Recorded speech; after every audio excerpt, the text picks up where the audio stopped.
Bien plus petit qu'une aile de papillon, je fais trembler votre monde.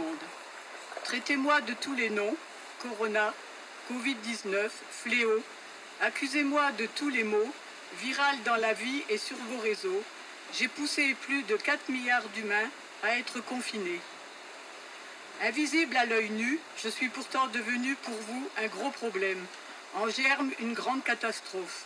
Mais aussi un miroir grossissant de vos faiblesses et de vos forces, de vos dysfonctionnements. Vous n'étiez pas préparé, peut-être aussi un peu incompétent ou arrogant. N'aviez-vous pas anticipé? Seulement quelques semaines de retard à regarder les Chinois, les Iraniens, les Italiens se débattre. Parmi les gravats, il dansait dans ce petit bal qui s'appelait. Non, je ne me souviens plus du nom du bal perdu. Ce dont je me souviens, c'est de ces amoureux qui ne regardaient rien autour d'eux. Il y avait tant d'insouciance dans leurs gestes émus. Alors quelle importance, le nom du bal perdu. Non, je ne me souviens plus du nom du bal perdu. Ce dont je me souviens, c'est de ces amoureux qui ne regardaient rien autour d'eux. Il y avait tant d'insouciance dans leurs gestes émus. Alors quelle importance, le nom du bal perdu. Non, je ne me souviens plus du nom du bal perdu. Ce dont je me souviens, c'est qu'ils étaient heureux, les yeux au fond des yeux. Et c'était bien, et c'était bien. Ils buvaient dans le même verre, toujours sans se quitter des yeux. Ils faisaient la même prière, d'être toujours heureux. Parmi les gravats, ils souriaient dans ce petit bal qui s'appelait. Non, je ne me souviens plus du nom du bal perdu. Ce dont je me souviens, c'est de ces amoureux qui ne regardaient rien. Ils ont cherché là le marbre pour utiliser dans le...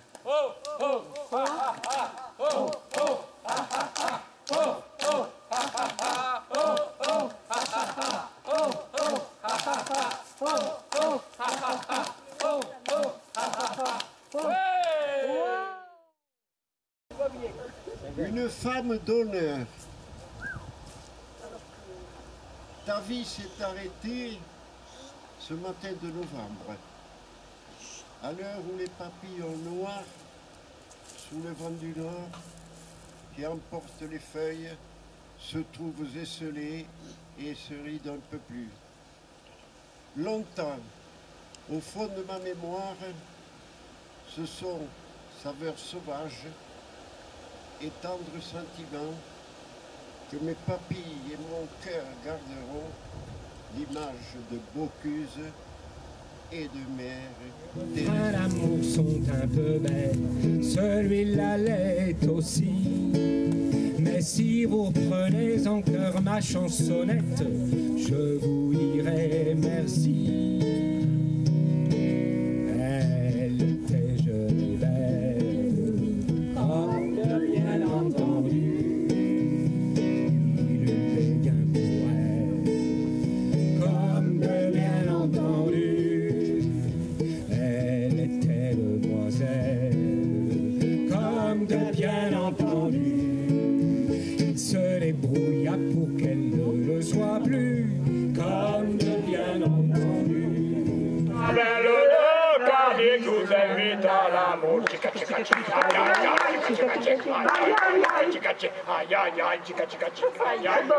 C'est bon. Caballeros sont là, c'est la posada.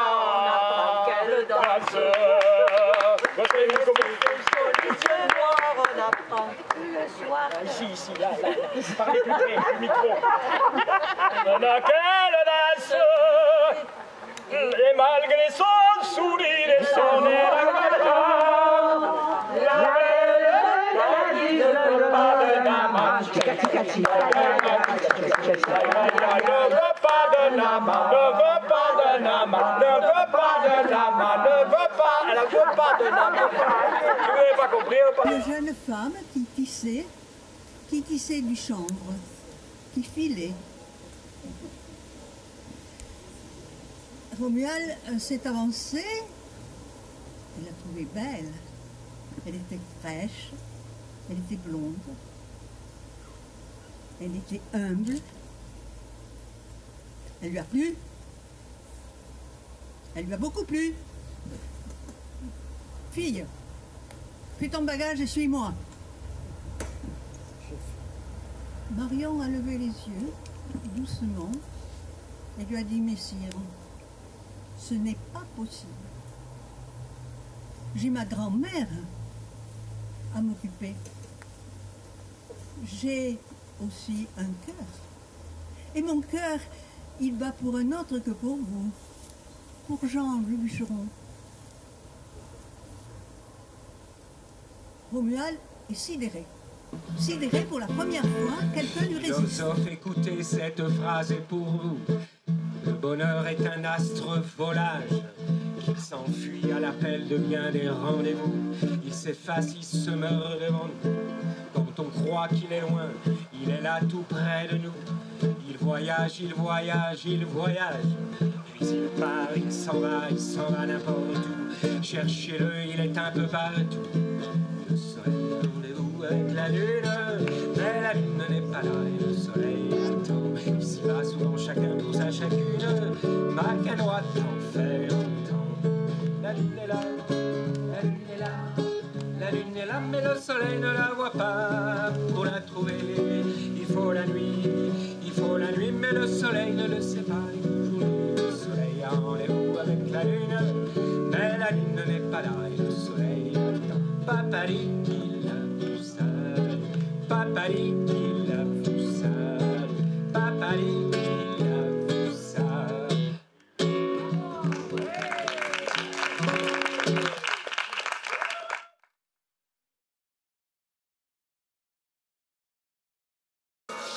Je vais donc vous présenter les comptes de notre association pour l'année 2019.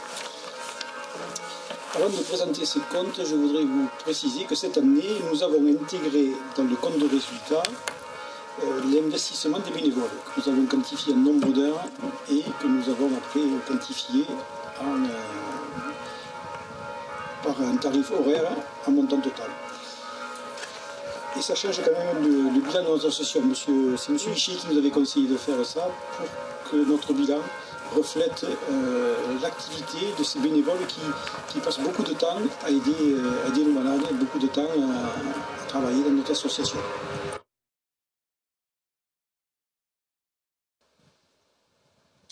Alors je ne saurais commencer cet AG sans un hommage à Nicole Curven. Alors Nicole Curven habitait Albas et elle nous a quittés brutalement cet été. Elle était responsable du groupe anglophone, c'est-à-dire qu'elle aidait les personnes d'origine anglaise ou anglophone, de l'Hérault comme de l'Aude, pour essayer de trouver un chemin dans les méandres administratifs français et même essayer de comprendre la maladie. Donc elle ne ménageait pas ses forces, elle offrait toute sa conviction, sa créativité aux malades, aux aidants. Elle avait vécu l'épreuve de l'accompagnement auprès de son époux. Alors j'ai mis un grand Anglais, c'est vrai qu'il était de Grande-Bretagne, mais il était fort grand puisqu'il faisait plus d'1,90 m et ça n'était pas sans poser problème dans l'EHPAD où il était, parce qu'il n'avait pas de lit assez grand. Et ça avait d'ailleurs eu des conséquences terribles puisqu'il s'est retrouvé en 15 jours avec les jambes en flexion et dans l'impossibilité de marcher. Donc voilà, c'était un grand Anglais, prof de chinois en Angleterre, et qui avait jeté son dévolu sur ce coin de Corbière, cette récluse magnifique et sauvage, Albas. Elle aidait tous les anglophones dont un parent était atteint de troubles cognitifs. Elle était généreuse, créative, artiste. Elle fut une de nos premières adhérentes. Et elle avait créé avec Evelyne et Nadine, elle avait créé les après-midi détente de Tuchan. Et son absence nous touche beaucoup. 2019, merci, a été une année très active. Alors, j'ai pas fait d'ordre chronologique, j'ai mis les choses les unes après les autres. Mais si vous voulez, ce qui est important pour nous, ce sont les rencontres avec les familles, lorsqu'elles démarrent dans la maladie, mais aussi les suivis à travers nos groupes de famille, ce sont les après-midi détente, bien entendu, ce sont les formations, et donc j'ai mis comme ça, mais il n'y a pas d'ordre en fonction de l'importance, c'est uniquement chronologique. Hein. Alors les rencontres avec les familles, nous ne les comptabilisons pas parce que c'est très souvent. Alors ce sont des rencontres, comme on dit dans le langage 2020, en présentiel, ou bien c'est très souvent par téléphone ou par mail, où on se rencontre soit au domicile des personnes, soit dans un café, soit chez moi, soit à l'occasion d'une rencontre de famille à Hermigny ou à Lézignan. Enfin, peu importe le lieu, ce qui est important, c'est de se rencontrer. Alors personnellement, moi j'en ai rencontré 16. Ça peut sembler peu, mais c'est pas une fois, c'est 2, c'est 3, c'est 5 fois. Et chaque bénévole accompagne d'autres familles. Donc c'est quelque chose que nous n'avons pas comptabilisé, par exemple, comme les heures. Bon, peut-être l'année prochaine, on le fera. Et nous ne comptons pas les heures passées au téléphone, à réconforter, à soutenir et à aider. L'autre jour, Anne-Marie me disait 53 minutes avec une personne au téléphone. Voilà, 53 minutes. Les formations. Alors, nous faisons des formations à l'extérieur et puis nous faisons des formations, on va dire, à l'intérieur de l'association. Les formations à l'extérieur, c'est par exemple l'IFSI de Carcassonne pour les élèves aides-soignants. Nous y sommes allés le 18 janvier 2019. À chaque fois, c'est une joie renouvelée pour les familles venues témoigner parce que nous ne faisons aucune formation sans qu'il y ait des familles qui viennent témoigner. Ça nous paraît très important. Et on voit à quel point ça va changer le regard des soignants, comme des aides à domicile par exemple. Ça va changer le regard et faire en sorte qu'ils vont considérer la famille comme un allié, où ils peuvent envisager de considérer la famille comme un allié, et non plus comme quelqu'un qui les empêche d'intervenir. Lycée La Providence à Lézignan, ça c'est la partie de Rémi, parce que c'est à Lézignan, et d'Anne-Marie. Chaque année, ils nous appellent pour les classes préparatoires aux filières médico-sociales. Luc Marty nous avait demandé également une soirée avec les bénévoles de la plaine Crosse-Mère-Vieille. Vous savez, la plaine Crosse-Mère-Vieille. Pardon ? Derrière le lycée Charlemagne. Voilà, derrière le lycée Charlemagne. Ce sont des personnes qui sont bénévoles comme nous au niveau des après-midi détente, mais qui accueillent tous les lundis, pendant 3 heures, des personnes atteintes de troubles cognitifs. Et Luc Marty, qui est un néphrologue à la retraite, nous avait demandé de faire une soirée de formation. Ça a été très intéressant. Ça, c'était le 7 février. Ensuite, nous avons eu une formation demandée par Carmen. Carmen qui est ici, qui est une de nos bénévoles. Elle est où, Carmen? Elle est là. Carmen qui est une bénévole, je dirais, très active au niveau des après-midi détente de Rustique, mais qui est aussi une bénévole multicarte, je dirais. Et là, c'était les visiteurs d'hôpitaux, hein, les visiteurs bénévoles d'un hôpital. Et nous avons fait cette formation en binôme avec le neurologue Monsieur Amédée. Alors, dans les EHPAD, il y a toujours l'EHPAD de Lonzac, d'une fidélité à toute épreuve, 5 séances de 3 heures sur des sujets choisis par le personnel. Alors, je vous donne un des sujets choisis parce que c'est de voir comment le personnel a besoin de suivre jusqu'au bout les personnes, leurs résidents, puisqu'il y a quand même une relation affective qui se crée. Et ce sujet, c'était la toilette mortuaire. Parce que c'est un temps très important pour le personnel qui accompagne les résidents sur de très nombreuses années, qui sont très proches. Et surtout lorsqu'on a une petite structure familiale comme celle de Lonzac. Alors un autre EHPAD, c'est l'EHPAD d'Ouveillon qui nous a demandé d'intervenir à la fois au niveau des soignants, mais surtout dans l'unité protégée. C'est une jeune EHPAD, ou un jeune EHPAD, mais aussi auprès des familles. Et là, il y a eu 4 sessions de mai à septembre. Et là, c'est Marie-Paul Lagros de Salel-Dode qui est venue m'accompagner. Et puis, non, le gros de la formation, ce sont les aides de vie, les aides à domicile. Alors avec le SIAS de Lézignan, Madame Bénéal est là, avec le SIAS de Lézignan, on a commencé en 2014 à l'initiative de Madame Béatrice Pelly, avec qui j'ai travaillé pendant 20 ans. Donc nous faisons 2 sessions de 18 heures par an, une au printemps et une à l'automne. Et ce qui a été choisi, c'est 1 jour par mois pendant 3 mois. Donc il y a eu 19 février, 12 mars et 16 avril, et puis 22 octobre, 26 novembre et 10 décembre. Alors il y a beaucoup d'enthousiasme de la part des stagiaires. Alors là, nous y allons avec Jeannie Bassois et Anne-Marie, souvent. C'est un personnel qui pâtit douloureusement d'un déficit de reconnaissance salariale, mais surtout sociale. Cette formation de seulement 18 heures, c'est pas beaucoup, ça peut sembler peu, effectivement. Mais elle leur redonne confiance parce que nous insistons beaucoup sur la fonction fondamentale qui est la leur, dans le maintien au domicile de nos aînés, la noblesse de leur rôle, mais aussi sur leurs responsabilités qui sont énormes, et l'engagement que cela suppose de leur part. L'agglo de Carcassonne, alors la collaboration se poursuit, elle est active, elle est intéressante. Avec leur responsable, c'est Karine, c'est ça, hein, Karine Bourrel. Alors là aussi, 2 groupes. Alors en général, ma compagne Chantal, en 2019, il y a eu Chantal, il y a eu Alain Jourda, il y a eu Anne-Marie, Bernice, comme famille. Et là, c'est 3 jours, on fait lundi, mardi, jeudi. Pourquoi jeudi? Parce que le mercredi, j'ai mon petit-fils. Et c'est sacré. Donc lundi, mardi, jeudi, et Madame Bourrel a bien voulu faire comme ça. Groupe de 10, 12 aides de vie. Donc là aussi, 6, 7 et 8 mai, 14, 15 et 17 octobre. Ce qui est intéressant pour ces SIAS, c'est que nous leur avons ouvert nos formations. Vous savez, les formations dont je vais parler plus tard, nos formations que nous faisons ici, au siège de l'association, nos Hélène, Yoga du Rire et Atelier de Réminiscence. Et nous avons eu en 2019 le bonheur de compter plusieurs personnes de ces CIAS dans nos différentes formations.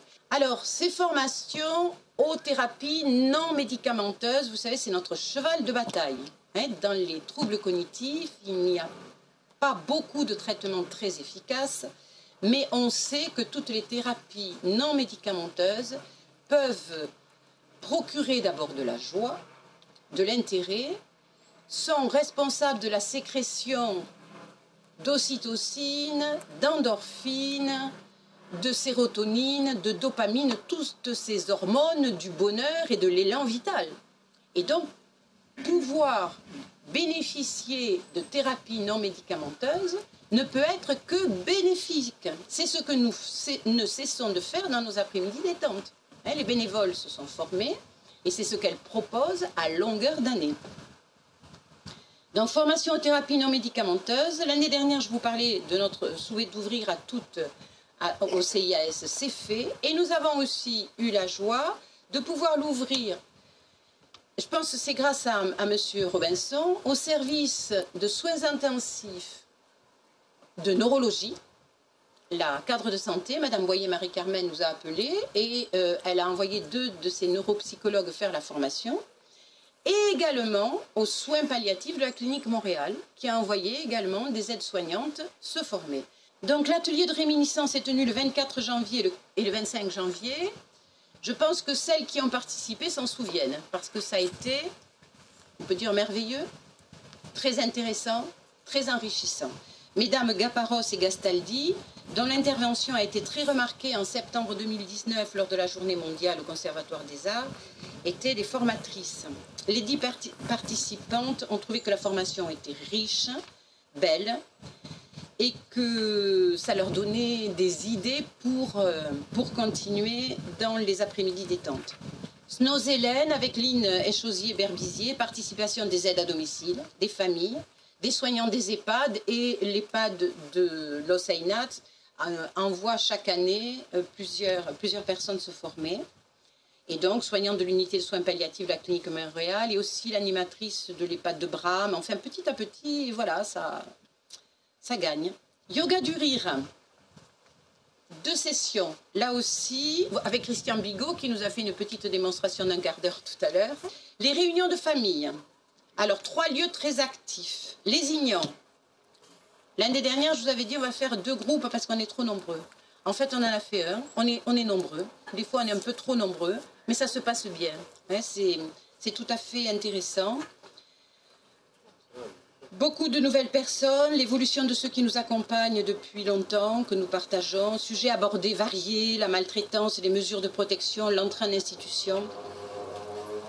Merci Anne-Marie et Rémi pour l'organisation toujours impeccable parce que ça se passe à leur domicile. Le groupe d'Herminis, au petit foyer d'Herminis, c'est Daniel Fort qui n'est pas là, qui pilote l'organisation une fois par mois.